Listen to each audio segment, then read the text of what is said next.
టెంపురా అంటే ఏమిటి? టెంపురా అనేది జాపనీస్ వంటకం. ఇందులో కూరగాయలు లేదా సీ ఫుడ్ను తేలికగా కొట్టి బాగా పెలుసైనంత వరకు వేయించాలి. ఈ సాంకేతికత 16వ శతాబ్దంలో పోర్చుగీస్ వారిచే జపాన్కు తీసుకురాబడింది. అప్పటి నుంచి జాపనీస్ వంటకాల్లో ప్రధానమైనదిగా మారింది. టెంపురాను సాధారణంగా టెంస్యూయు, సోయా సాస్, మెరిన్, దాషితో తయారు చేసిన డిప్పింగ్ సాస్, అలాగే సాస్లో కదిలించడం కోసం తురిమిన డైకాన్ ముల్లంగి మరియు అల్లంతో వడ్డిస్తారు. టెంపురా బ్యాటర్ తయారీకి 4 చిట్కాలు. ఉత్తమ టెంపురా పిండిని తయారు చేయటానికి మీరు గ్లూటెన్ నిర్మాణాన్ని తగ్గించాలనుకుంటే దీనివల్ల పిండి గట్టిగా, రొట్టెగా మారుతుంది. మీరు దీన్ని 4 విధాలుగా సాధించవచ్చు. మొదటిది, క్లబ్ సోడా ప్రయత్నించండి. మీరు కేవలం పిండి, గుడ్డు సొనలు, నీటిని ఉపయోగించి రుచికరమైన టెంపురా పిండిని తయారు చేయగలిగినప్పటికీ కొన్ని వంటకాలు క్లబ్ సోడా లేదా వోడ్కాతో కొన్ని లేదా మొత్తం నీటిని భర్తీ చేస్తాయి.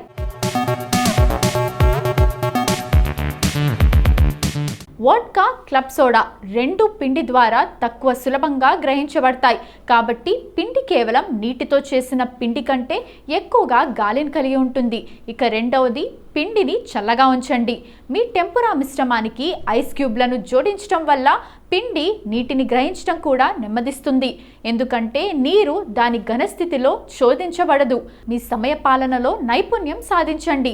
పిండిని ముందుగా కొల్చండి, కానీ పొడి మరియు తడి పదార్థాలను కలపటానికి చివరి క్షణం వరకు వేచి ఉండండి. ఇది గ్లూటెన్ను సడలించకుండా మరింత బ్రెడ్ లాంటి పిండిని ఏర్పరుస్తుంది. 4వది, చాప్ స్టిక్లను ఉపయోగించండి. పిండిని ఓవర్ మిక్స్ చేయకుండా ఉండటానికి 4 చాప్ స్టిక్ల కోసం ఒక కొరడాతో కలిపి ఉంచిన చివర్లను కిందికి మార్చండి.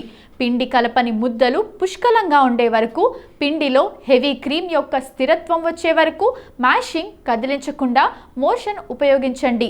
దీనికి 30 సెకండ్లు మాత్రమే పట్టాలి.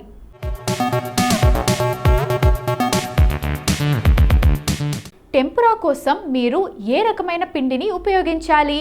టెంపురా కోసం మీరు ఉపయోగించే పిండి రకం తుది ఫలితాన్ని ప్రభావితం చేస్తుంది. చాలా టెంపురా పిండిని గోధుమ పిండితో తయారు చేస్తారు. కేక్ పిండిలో తక్కువ ప్రోటీన్ కంటెంట్ ఉంటుంది. అందువల్ల ఆల్ పర్పస్ పిండి కంటే తక్కువ గ్లూటెన్ ఉంటుంది. ఇది టెంపురాకు మంచి ఎంపికగా మారుతుంది. కానీ 2 ఎంపికలు పనిచేస్తాయి. బియ్యం పిండి గోధుమ పిండికి గ్లూటెన్ రహిత ప్రత్యామ్నాయం. ఇది ఇప్పటికీ మంచిగా పెలుసైన పూతను ఇస్తుంది. టెంపురా పిండిలో ముంచటానికి 10 ఆహారాలు. ఈ 10 పదార్థాలు టెంపురా యొక్క అత్యంత ప్రసిద్ధ రకాల్లో కొన్నిటిని తయారు చేస్తాయి. మొదటిది, ఉల్లిపాయలు. తేలికగా, మంచిగా పెలుసైన ఉల్లిపాయ రింగులు చేయటానికి టెంపురా పిండిలో ఉల్లిపాయలను ముంచండి.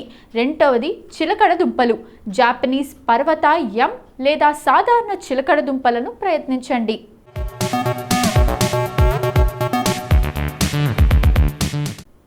మూడవది, పుట్టగొడుగులు. టెంపురా గిన్నెలో చికెన్ లేదా ఇతర మాంసానికి గొప్ప ప్రత్యామ్నాయంగా ఉండే పుట్టగొడుగులు నమలడం మరియు మాంసపు రుచిని కలిగి ఉంటాయి. జపాన్లో టెంపురాకు మాంసం చాలా బరువుగా పరిగణించబడుతుంది. 4వది, వంకాయ టెంపురా వేయించిన వంకాయకు తక్కువ జిడ్డు గల ప్రత్యామ్నాయం. 5వది, క్యారెట్లు. క్యారెట్ వంటి రూట్ వెజిటేబుల్స్ టెంపురా కోసం వికర్ణంగా సన్నగా కోయాలి. 6వది, షీసో ఆకులు. మీరు సున్నితమైన షీసో ఆకులను డీప్ ఫ్రై చేసినప్పుడు వంకరగా ఉండకుండా ఉండటానికి ఆకు యొక్క ఒకవైపు మాత్రమే తవ్వండి. 7వది, లోటస్ రూట్. ఈ క్రంచీ వెజిటేబుల్ ఒక ప్రసిద్ధ టెంపురా ఎంపిక. 8వది, స్క్వాష్. మీరు టెంపురా కోసం గుమ్మడికాయ లేదా కబోచా వంటి వేసవి లేదా శీతాకాలపు స్క్వాష్లను తొక్కాల్సిన అవసరం లేదు. స్క్వాష్ను సన్నని ముక్కలుగా కట్ చేసుకోండి. 9వది, బ్రోకలీ పుష్పగుచ్చాలు టెంపురా బుట్టకు ఆహ్లాదకరమైన ఆకృతిని జోడిస్తాయి. 10వది, సీఫుడ్. రొయ్యల టెంపురా ఈ వంటకం యొక్క అత్యంత ప్రజాదరణ పొందిన పునరావృత్తాల్లో ఒకటి. కానీ మీరు రొయ్యలు, స్కాలోప్స్, ఈల్, స్క్విడ్, క్లామ్స్ లేదా ఫిల్లెట్ ఫిష్లను కూడా ఉపయోగించవచ్చు.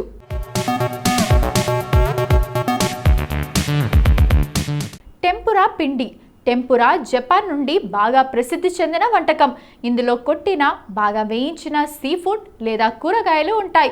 ఉపయోగించిన కోల్డ్ క్లబ్ సోడా కారణంగా పిండి అదనపు అవాస్తవికమైనది.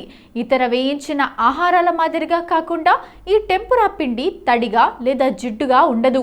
ఇది మీ రొయ్యలు లేదా కూరగాయలపై మంచిగా పెలుసైన పూతను తయారు చేస్తుంది. వాటిని ముసుగు చేయడానికి బదులుగా రుచులను మెరుగుపరుస్తుంది. మీరు టెంపురాను ఆకలి పుట్టించేదిగా, తేలికపాటి చిరుతిండిగా లేదా ప్రధాన కోర్స్గా కూడా ఉపయోగించవచ్చు. ఇది చాలా బహుముఖ, నిజంగా రుచికరమైనది. రొయ్యల టెంపురా తయారు చేయటం.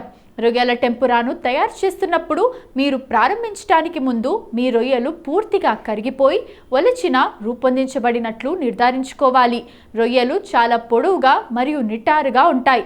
నూనెలో ముడుచుకోకుండా తయారు చేయటం కూడా రుచికరమైన రొయ్యల టెంపురాను తయారు చేయటంలో ముఖ్యమైన దశ. రొయ్యలను నేరుగా ఎలా తయారు చేయాలి?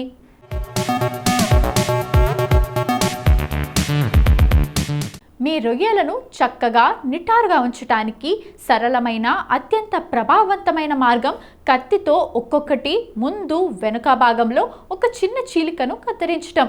ఇది రొయ్యలు ఉడికించేటప్పుడు వేడి నూనెలో వంకరగా ఉండకుండా చేస్తుంది. రొయ్యలను వేయించడానికి నూనె ఉష్ణోగ్రత మంచిగా పెలుసైన, పూర్తిగా వండిన రొయ్యల టెంపురా పొందటానికి సరైన ఉష్ణోగ్రత నూనెను ఉపయోగించడం చాలా అవసరం. చమురు ఉష్ణోగ్రత 338 నుండి 356 డిగ్రీల ఫారెన్హీట్ మధ్య ఉండేలా చూసుకోవటానికి మీరు ఫుడ్ థర్మోమీటర్ని ఉపయోగించాలి. అది చాలా వేడిగా ఉంటే నూనె పిండిని కాల్చేస్తుంది. ఇది చాలా చల్లగా ఉంటే పిండి చాలా నూనెను పీల్చుకొని తడిగా మారుతుంది. నూనె సరైన ఉష్ణోగ్రత పరిధిలో ఉన్నట్లయితే మీ రొయ్యల టెంపురా ప్రతిసారి తేలికగా, క్రిస్పీగా మారుతుంది. మొక్కజొన్న, ఆవకాడో లేదా వెజిటబుల్ ఆయిల్ వంటి అధిక స్మోక్ పాయింట్ ఆయిల్ని ఎల్లప్పుడూ ఉపయోగించాలని నిర్ధారించుకోండి.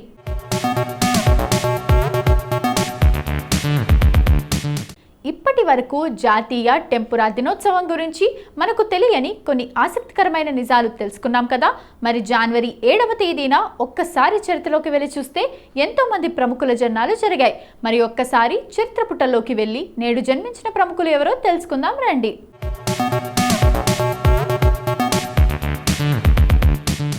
బిపాషా బసు ఒక భారతీయ సినిమా నటి, మోడల్. ఈమె వివాహానంతరం బిపాషా బసు సింగ్ గ్రోవర్గా పిలువబడుతోంది. ఈమె ప్రధానంగా హిందీ సినిమాల్లో నటించిన తమిళ, తెలుగు, బెంగాలీ, ఇంగ్లీష్ సినిమాల్లో కూడా నటించింది. ఈమె భారతదేశంలో అత్యధిక పారితోషికం తీసుకునే నటీమణుల్లో ఒకరు. ఈమె అనేక పురస్కారాలను పొందింది. ఈమెను మీడియా తరచుగా సెక్స్ సింబల్గా అభివర్ణిస్తూ ఉంటుంది. ఢిల్లీలో 1979 జనవరి 7న పుట్టి కోల్కతాలో పెరిగిన బిపాషా 1996లో గోద్రేజ్ సింథాల్ సూపర్ మోడల్ కాంటెస్ట్లో గెలుపొందింది. తరువాత ఫ్యాషన్ మోడల్గా వృత్తిని విజయవంతంగా కొనసాగించింది. దాంతో ఈమెకు సినిమా అవకాశాలు రావటం మొదలైంది. ఈమె 2001లో అజ్నబీ అనే థ్రిల్లర్ సినిమాలో ఒక ప్రతికూల పాత్రతో సినిమా రంగంలో అడుగుపెట్టింది. ఆ పాత్ర ఈమెకు ఉత్తమ నటి విభాగంలో ఫిల్మ్ఫేర్ పురస్కారాన్ని తెచ్చిపెట్టింది. ఈమె ప్రధాన పాత్ర రాజ్ అనే హారర్ సినిమాలో తొలిసారి నటించింది. తర్వాత ఈమెకు వరుసగా సినిమా అవకాశాలు రావటం మొదలయ్యాయి. Jism, corporate, No Entry, Phir Hera Pheri, All the Best, Fun Begins, Dhoom 2, race, Raj 3D, బచ్నాయే హసీనో, ఆత్మ, క్రియేచర్ 3D, ఆలోన్ వంటి అనేక సినిమాల్లో ఆమె తన నటనను ప్రదర్శించింది. అనేక సినిమాల్లో ఐటమ్ సాంగ్స్లో కూడా నటించింది.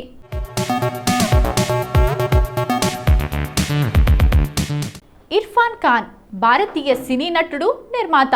ఇతను ఎక్కువగా హిందీ సినిమాల్లో నటించాడు. ఇంకా హాలీవుడ్ సినిమాల్లో కాక ఇతర భారతీయ భాషల్లో నటించాడు.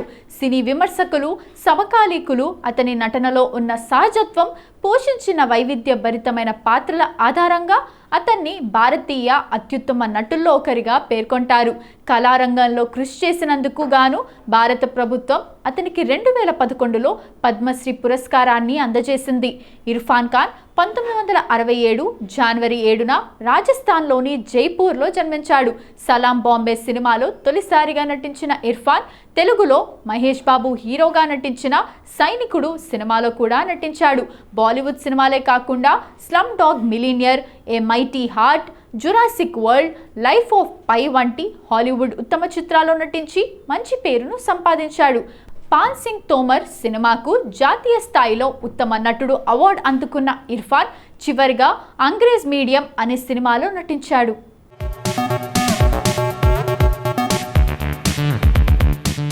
సుప్రియా పాఠక్ భారతదేశానికి చెందిన టెలివిజన్ సినిమా నటి.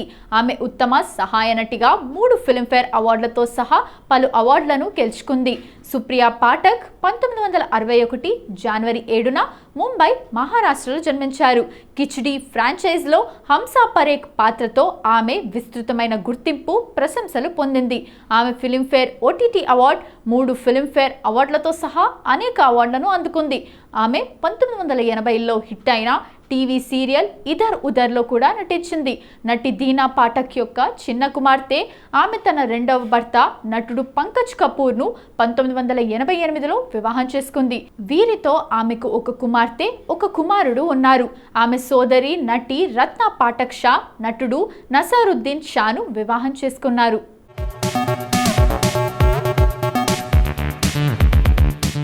గెరాల్డ్ మాల్కమ్ డ్యూరెల్ ఒక బ్రిటిష్ ప్రకృతి శాస్త్రవేత్త, రచయిత, జూకీపర్, పరిరక్షకుడు, టెలివిజన్ వ్యాఖ్యాత.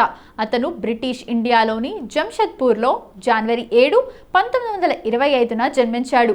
అతని తండ్రి 1928లో మరణించినప్పుడు ఇంగ్లాండ్కు వెళ్ళాడు.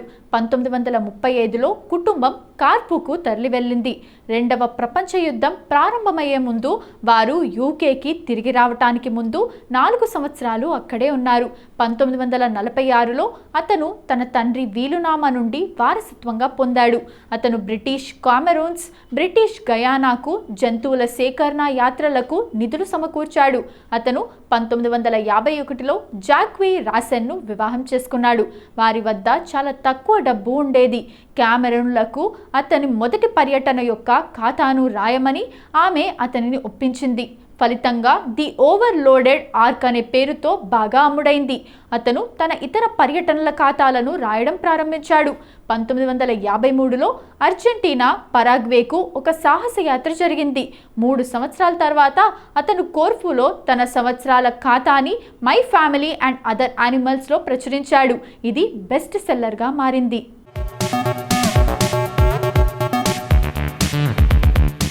కె భాగ్యరాజ్ ఒక ప్రముఖ తమిళ నటుడు, దర్శకుడు, రచయిత, నిర్మాత. కొన్ని తెలుగు, హిందీ సినిమాలు, సీరియళ్లకు కూడా రచన, దర్శకత్వం చేశాడు. ముందనై ముడిచ్చు అనే సినిమాకు గాను తమిళనాడు ప్రభుత్వం తరపున ఉత్తమ నటుడిగా పురస్కారం అందుకున్నాడు. భాగ్య అనే వారపత్రికకు సంపాదకుడు. కొన్ని నవలలు కూడా రాశాడు. భాగ్యరాజా తమిళనాడులోని ఈరోడ్ జిల్లాలోని వెల్లన్ కోయిల్ అనే ఊర్లో 1953 జనవరి 7న జన్మించాడు. ఆయన తల్లిదండ్రులు కృష్ణస్వామి, అమరావతి అమ్మ. ఆయన 2 సార్లు పెళ్లి చేసుకున్నాడు. మొదటి భార్య ప్రవీణాను 1981లో వివాహం చేసుకున్నాడు. ఆమె కామెర్లతో 1983లో మరణించింది. తరువాత 1984లో పూర్ణిమ జయరాంతో పెళ్లి జరిగింది. ఆమె డార్లింగ్ డార్లింగ్ డార్లింగ్ అనే సినిమాలో ఆయన సహనటి. వీరిద్దరూ నటులే. వారికి శరణ్య భాగ్యరాజ్ అనే కుమార్తె, శాంతను భాగ్యరాజ్ కుమారుడు ఉన్నారు.